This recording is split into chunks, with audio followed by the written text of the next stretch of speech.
Hello, I'm Daniela, and welcome to the August prompt of Stitch With Me in 2024. This is an online workshop with each month a new prompt is released with a video on the first of the month.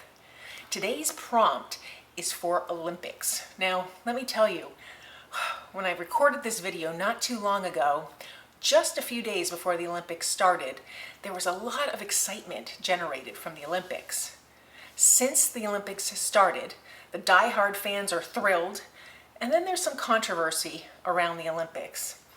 I am not going to address that here, and I am not going to have it addressed on the Stitch With Me in 2024 Facebook group. It's a very valuable conversation to have. I am sensitive to people that have their feelings and their thoughts on the subject, but this is not the venue for that. Like I told my children growing up, they can talk to me about anything. Just not at dinner when we have company over. That's not the appropriate place for it. So back to the prompt. The prompt is Olympics, and there's so much that you can do with this Olympics prompt. You can look at the varied history of the Olympics. You might have a favorite athlete from years past, or a favorite sport or activity that's done during the Olympics. There's so many directions you can take this prompt. I hope you enjoy the prompt. If it's not for you, come up with another prompt, maybe athletics or competition or sportsmanship. So let's get started with the video. So for my snippet roll, this is kind of an exciting one. The Olympics, whether you watch them or you just know of them, you enjoy their history or the just amazing ability of the athletes. I just think there's so many ways to go with the Olympics, even if you're not a fan of watching them.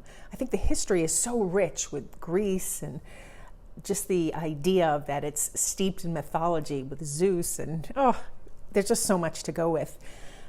I love the medals, and from a standpoint of the idea of the best in the world earning the medals, or at least theoretically that's how it's supposed to be, is just so fascinating. But there's this other element of the medals being designed specifically for that Olympics. The medals themselves are designed by the jewelry house Chaumet, which is a very extraordinary old jeweler.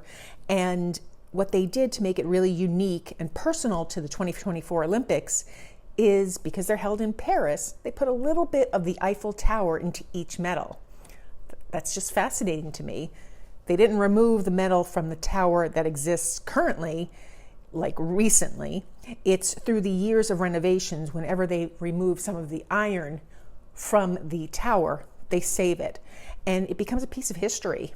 So the jeweler, the designer, had the idea to incorporate that into the medals. And I just think that is, well, fascinating and wonderful. I looked online, did my search for the medals and the history and the process and inspiration. And basically the gold medal, I printed a little picture of it out.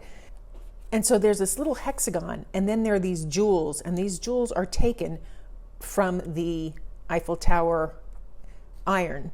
I just think it's just gorgeous. So I want to capture that in my piece. Now this is the center of the medal, and the medal is just a round piece with all this embossing on it. It's just tremendous. It reminds me of like a rosette made of fabric. And so the challenge for me is to make the medal, but to keep it so that it's flexible, made of textile, not of paper or cardstock.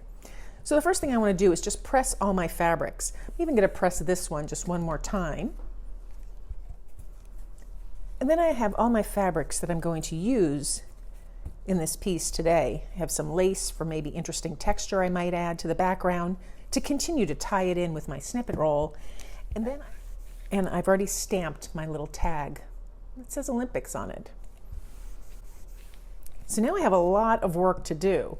I have this blue fabric that I already used in the past with a little piece of fusible adhesive on the back, which will be the band for the medals, the ribbon that gets hung around the medal when they hang it around the athlete's neck. I have my gray to make my hexagon, and I'm going to use the gray to back my tag with the name. I think the big challenge for me is going to be making that embossed metal. So let's get started. I'm going to start by trying to make that embossed metal. So I have a strip here of this gold fabric that coordinates with my snippet roll, but it's also the gold metal. I'm just going to trim it just until it's somewhat neat. And now to get those little pleats on it, I'm going to fold it. But before I do that, I'm going to take a little of this spray starch. It's now called spray sizing. And I'm just going to spray my fabric. And then I just rub it in, and I spray the back as well. And this will help give it body, but it'll still stay flexible somewhat because it's a light finish, a light sizing. So now I want to just create those pleats. So I'll just start folding, trim the edge here. I can speed this along as I'm describing it. I'm just doing little accordion folds back and forth. And these are pretty large folds considering the size of the metal itself, so it won't be perfectly to scale, but we'll see how it goes here. I can always redo this if it doesn't come out right. There, once I have it, I'll take my iron now and press it, and I really need it to dry in this formation. So I'm going to set this aside, let it dry, and I'm going to work on my hexagon. This part here. I want to have a little flame and possibly the rings just to really indicate that it's the Olympics. So to do that, I take my hole punch here, which is a hexagon punch. I use this for making sewn hexagons. And I'm going to cut out the paper, the size that I need. And then I'll start by tracing around the hexagon. Now, in a minute, I'm going to sew the hexagon into place. But before I do that, I want to create my image here. These lines will not show, and if they show, it'll just be a little hint of shadow, which is great, which is exactly what I want. I'll take another card and set it down. And now I'm going to work on that design. I have a little circle guide here, and that's what I need to decide what size I want for that flame. So I think I'll use that larger one. Just set it down a little bit of the ways. See that it's evenly spaced. I think it's okay. I'll take my lighter color gray, Timberwolf. It'll barely show up, and create that circle. That's what I want. So now from here, using that lighter color, I'm just going to lightly sketch that torch, similar to the way they have it on the actual metal itself. And now I'll take the darker color and color in that torch. I'm coloring just the recessed, the negative image. It's coming along well. Really want to get more pigment on that with my crayon. So I'll remove this little pressing mat that I have so I can work right on my surface. And I'm going to take the black now, create the outline.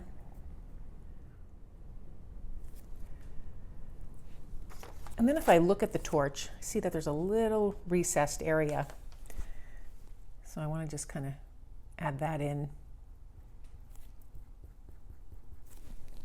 And I'm happy with that. So now I'll decide if I want to add the rings. Take that, take a paper towel and press over it, just trying to remove the wax. So I'm left just with the pigment on the fabric. So now to create the rings, because they're a little more delicate, I'm going to use this micron pen. It will be permanent. It's a size 03, so it's a smaller nib. It'll capture the delicate nature. So what I want to do is use my template again, and I'll find the center of my design. I think that's a good one. Now I'm just eyeballing it. You could measure it out. Here is the halfway point. So So I want my design to go right there. And this is the center top ring.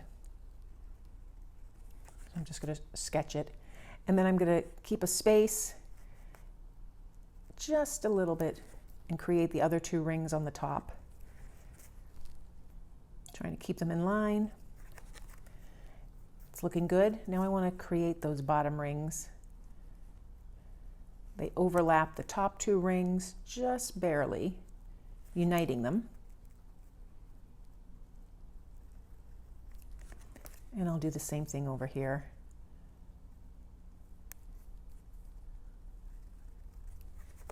And so there I have my rings and my torch. One more time, I'll heat set it. And now I start creating that hexagon. So now to create my hexagon, I'm going to put the paper right where I want it. I'm going to add a little adhesive, just a glue stick. Find the exact place that I want it to go. I can see through the fabric, so I can really ease it into position.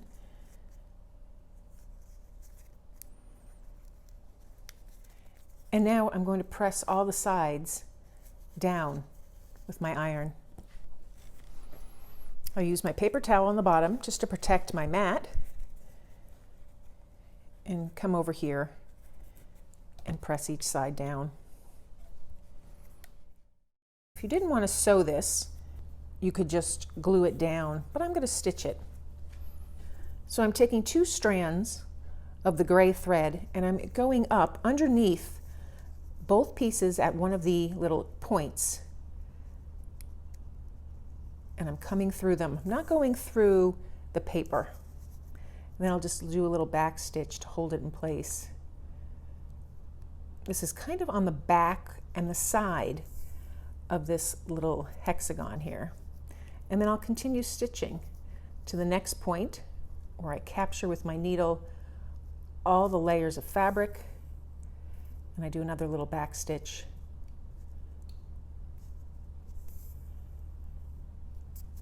And I continue around all the points.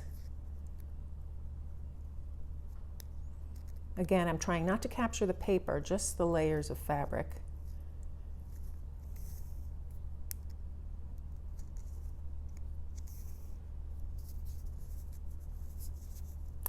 This holds my shape in place.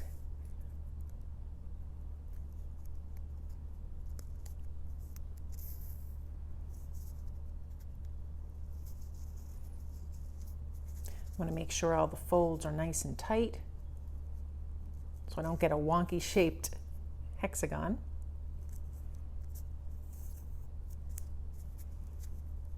And complete the last 2. I've already done the first one, but I want to reinforce it.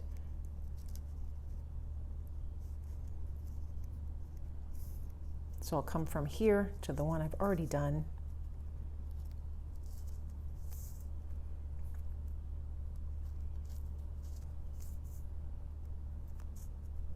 Then I tie a little knot and I pull some of the fabric over to the side to make a knot. This keeps the tail from poking out.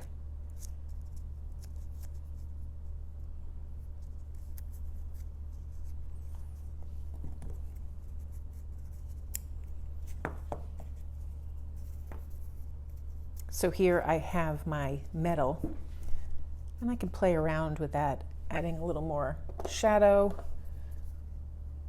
coloring in parts.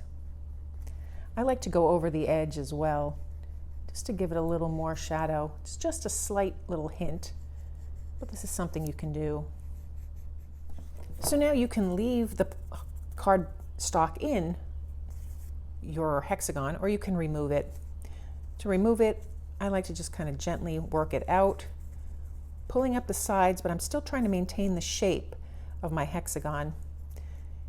So I can pull in some of the paper and just slide it out. Gave a good base for creating that shape.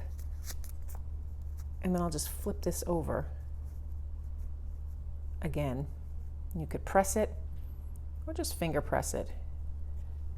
So I have my hexagon. So now let's put this together. So I have the center of my metal, and now I want to create the rosette, the part that comes out from the metal. So if these are too wide, which they are a little bit wide, I can always go back in and press them into a smaller fold. I could finger press them, but I'm going to use my iron. Just trying to get that smaller pleat. Now, if you're concerned about the edges, you can always use some fray check. I'm not concerned. My snippet roll is a little rustic anyway. Okay, so I have my much smaller pleats. That looks a lot better for the design I'm going for. And now I just got to create that circle with them. So what I'm going to do is I'm going to cut my little strip in half so that I'll have plenty of pleats to go all the way around. So I'll open it up and I'm just going to cut through.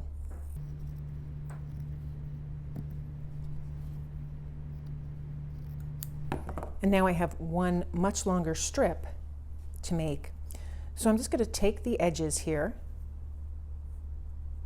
fold it down this way, and attach these two together. You can use glue. I'm just going to stitch them. And I'll have a definite back side and a definite front side. So I'll take a little bit dab of glue just to hold them in place while I'm doing my stitching. And I'm not too worried about the edges at this point. I'll keep all my stitches together in here. I'm going to use 2 strands of embroidery floss, and I'm just going to start one edge and just sew through these pleats to keep them together. Then when I come to the edge, and I can see there's a little overhang, I'll clip it.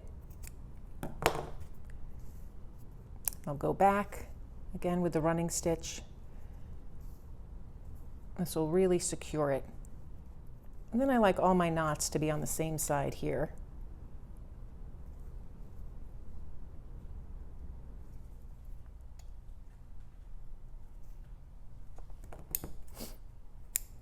So now I have a very long strip. This is looking quite good. And now using those same 2 strands, I'm just going to do a running stitch on one side of this strip here. And I'll just try and go through all of them at once, maybe 5 or 6 pleats. You can do less, whatever works for you.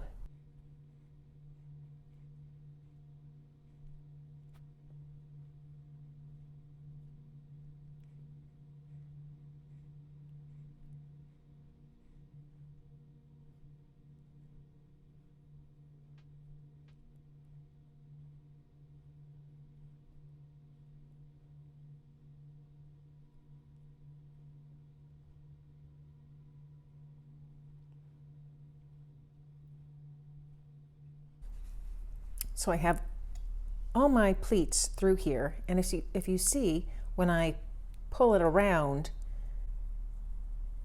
I get that little rosette. And all I have to do is stitch this side to this side. When I'm happy with how it looks, I'll take my needle and stitch to the underside and make my knot here. So now I have my rosette. It's a little shaggy, trim it around. And it'll continue to fray if I don't use some fray check, but I really don't mind the fraying. And now I need to add my little torch right there. So now I want to make sure I have the correct side of the rosette, and now I want to place my little hexagon accordingly. I'm going to use fabric glue to glue it down because I don't want the stitches on this side. And I'm going to avoid the points with the fabric glue because that's what I'm going to stitch through. So I'm just going to add a little dollop of glue. Using just a fabric tack glue. I find that it's still flexible and it has a good hold.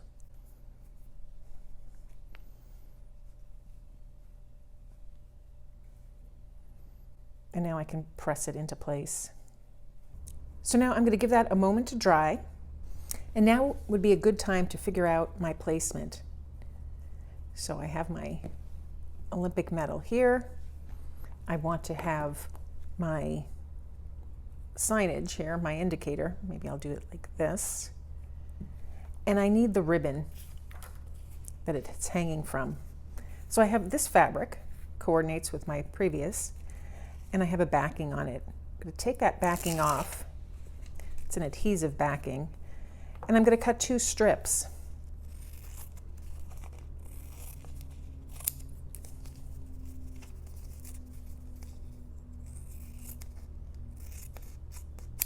I think that's probably a very good width. And then I'll have this one over here. So I've got my ribbon. I'll just trim this down so it's the right width. Trim this down, and then I can start my stitching.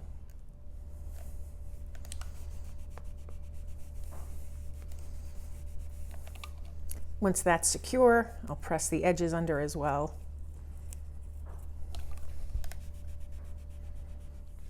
Now, I originally considered putting down some lace here. I kind of like how that fills everything in and brings it through. So I'm going to stitch that down off camera. I'll still let this dry because we still have to stitch the little iron pieces from the Eiffel Tower. And then I'll stitch this as well in position. So now I've stitched my pieces in place. I have my tag, my lace, and when I set that down, I have a beautiful collage. I want to make the all-important parts of the medal, which are those little gold-plated jewels, the gems, from the Eiffel Tower. So I'm going to stitch through my entire rosette from the backing and come up at one point. And then I'm just going to come, maybe 1/4 of an inch and stitch down. And I'm using all 6 strands of floss for this technique. And then I'm going to stitch over here, right to the left, and go to the right.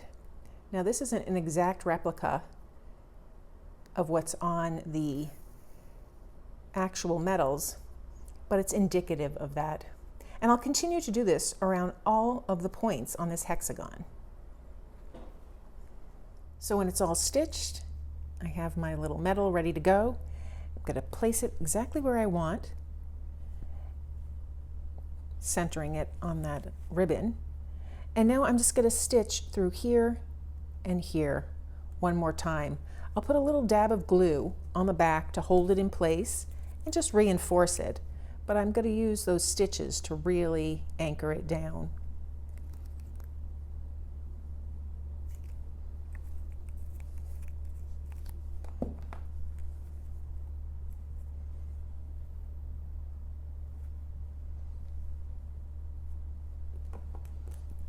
So I take my thread again, I'll come up from here,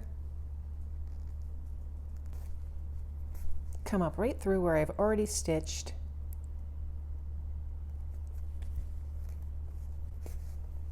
stitch down, and then I'll come up to the top as well. Do the same thing.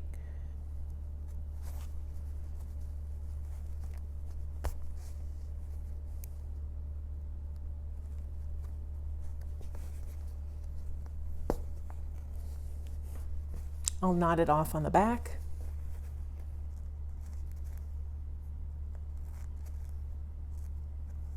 And I'll make a couple of knots just to really secure it.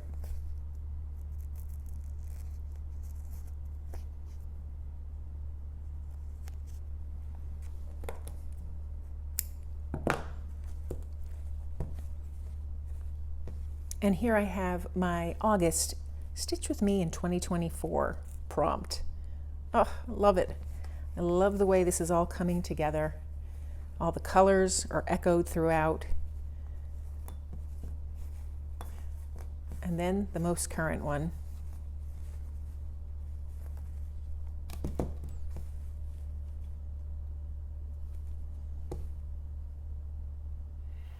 So that's my August prompt for the Stitch With Me in 2024 online workshop. I want to thank you all for posting your work on our Facebook group. It is phenomenal to see it. I get so excited by all the different renditions and the talent that is just so prevalent in that group. If you enjoyed this video, please give it a thumbs up and be sure to subscribe. And thanks for joining me today.